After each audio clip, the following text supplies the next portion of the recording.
dowladda waddanka Shiinaha ayaa u soo jeedisay madaxweynaha waddanka Mareykanku inuu iska bedelo telefoonkiisa iPhone-ka ee shirkadda Mareykanka laga leeyahay ee Apple ay samayso isla markaana uu ku bedelo mid uu soo saaro waddankaasi Shiinuhu xilli xukuumadda Beijing ay iska fogeysay warar hoosa oo sheegaya inaan si aan la fahmayn loo dhageysto telefoonkiisa khaaska ah madaxweynaha wargeyska lagu magacaabo New York Times ayaa daabacay in Shiinaha iyo Ruushku ay dhageystaan telefoonada madaxweyne Trump uu ku hadlo marka uu adeegsanayo iPhone-kiisa shakhsiga ah iyaga oo dalalkaasi ay isku dayayaan inay helaan qorshayaashiisa iyo waliba waxa uu wado wargeysku waxa uu sheegay in kaaliyayaashiisu ay uga digeen in telefoonada noocaas ah aysan ahayn kuwa ammaan ah oo la isku halayn karo balse madaxweynaha waddanka Mareykanku dhag uma jalaqsiinin warkaasi isaga oo bartiisa Twitter-ka arrinkaas uga hadlaya waxa uu sheegay inuu adeegsado telefoonada ay dowladda waddanka Mareykanku meel marisay oo kaliya afhayeenka wasaaradda arrimaha dibadda ee waddankaasi Shiinaha haweeneyda lagu magacaabo Huai Changyin ayaa si kaftan ah uga jawaabtay Khamiistii iyada oo shir jiraa'id qabatay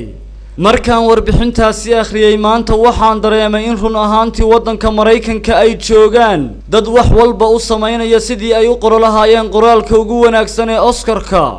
sidaasi waxaa yiri afhayeenka wasaaradda arrimaha dibadda ee waddanka Shiinaha haweeneyda lagu magacaabo Huai Changyin waxaana ay tilmaantay in telefoonada ay soo saarto shirkadda ugu weyn waddankaasi Shiinaha waa Huawei ee laga yaabo inay yihiin kuwa ugu ammaanka badan waxaana ay tiri haddii ay si run ah uga walwalsan yihiin in telefoonada Apple la dhaco markaas waxay ku bedelan karaan moobilada Huawei haddii ay u arkaan in arrintaasi aanay sahlanayn markaasi ay ammaankooda u sugaan waxa ay joojin karaan adeegsiga isgaarsiinta casriga ah oo dhan waxaana ay calaaqaadka u jari karaan adduunyada oo dhan ayay tiri Huai Changyin waa afhayeenka wasaaradda arrimaha dibadda ee waddankaasi Shiinaha dhanka kale dowladda waddanka Ruushka ayaa sidoo kale diiday inay dhageysato telefoonada madaxweynaha waddanka Mareykanka Donald Trump afhayeenka madaxweynaha waddanka Ruushka ninka lagu magacaabo Dmitry Peskov ayaa waxa uu yiri sheekooyinka noocaas ah waan iskaga maadeysanaynaa ayuu yiri Dmitry Peskov oo ah afhayeenka madaxweynaha waddanka Ruushka waa Vladimir Putin ka arrimiya aqalka Kremlin-ka ee looga arrimiyo waddankaasi Ruushka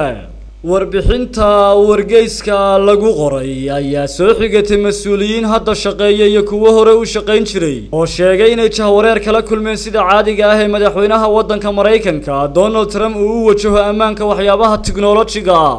waxa ay sheegeen in hay'adaha sirdoonku ay u ogolaadeen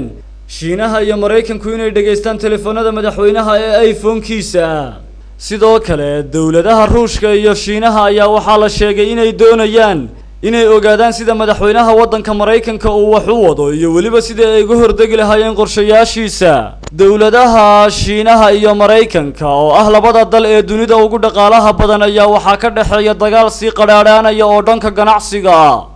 bishan horaanteedii ayaa safiirka Shiinaha u fadhiya waddanka Mareykanka ninka lagu magacaabo Sui Tiankai uu sheegay in ay ku jahwareereen cidda madaxweyne Trump dhageysata siyaasadihiisa Saciid Axmed Timreyse wararka telefishanka caalamiga ah ee Star Burco